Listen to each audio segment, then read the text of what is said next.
C'est la plus grosse course de la saison. Cette course-là, au début de la saison, on lançait.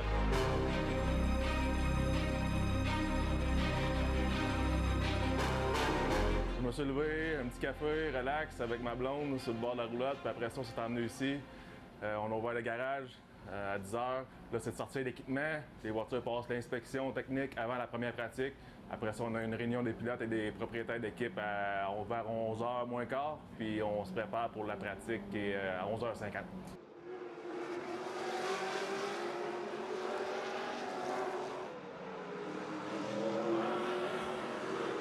Depuis 1996 que je roule ici. J'ai manqué une édition, 98 parce que je courais aux États-Unis. Mais depuis ce temps-là, je n'ai pas manqué une édition.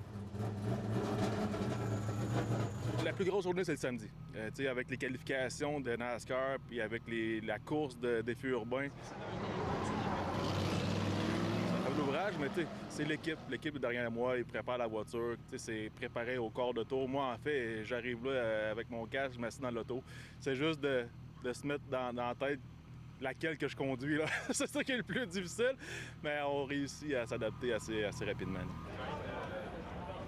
Présentement, il est 2 h 40, on se prépare pour la qualification. Je te dirais d'ici une demi-heure, la voiture doit être à l'inspection technique de la série, puis après, on peut plus y toucher. Donc là, c'est vraiment critique présentement de régler le problème de carburateur. Donc l'équipe travaille fort, là, il nous reste à peu près une demi-heure. C'est un rêve de TQ d'avoir ma propre équipe à ce niveau-là parce qu'on ne se fera pas de cachette. NASCAR, c'est la plus grosse série présentement au Canada. Puis le fait de partir ça n'a pas été une petite chose. C'est beaucoup de travail. On a fabriqué nos propres voitures. Il faut essayer de se classer idéalement dans les 5 premiers. S'il arrive une bad luck, c'est pas dramatique si on part plus loin, mais quand tu roules dans les 3-4 premiers en qualification, tu as des chances de rester à l'avant du peloton. Jeudi, vendredi, c'est vraiment prendre au moins un minimum de 1 litre d'eau par jour pour être sûr que le système soit prêt à encaisser la chaleur là, de dimanche.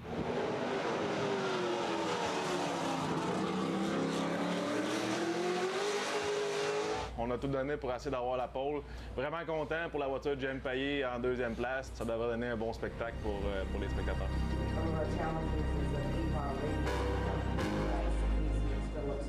À 11 h, j'ai un driver's meeting qui est à ne pas manquer. Si je manque le driver's meeting, que ce soit moi, mon chef d'équipe ou mon spotter, on part automatiquement à l'arrière. Donc, c'est pris très, très, très au sérieux. Puis en même temps, c'est de l'information qui donne de course qu'il faut savoir.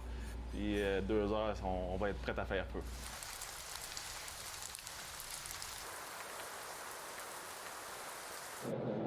Fais attention, regardez.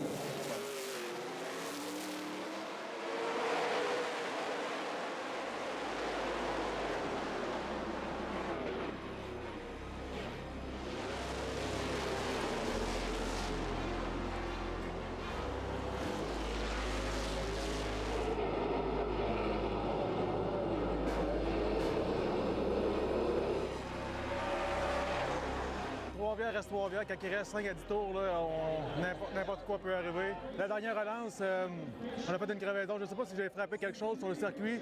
On avait une crevaison à Hollande, puis je savais qu'on avait un problème. Donc on a survécu. On était chanceux quand même de finir 3e parce qu'un tour de plus, puis c'est sûr qu'on finissait pas.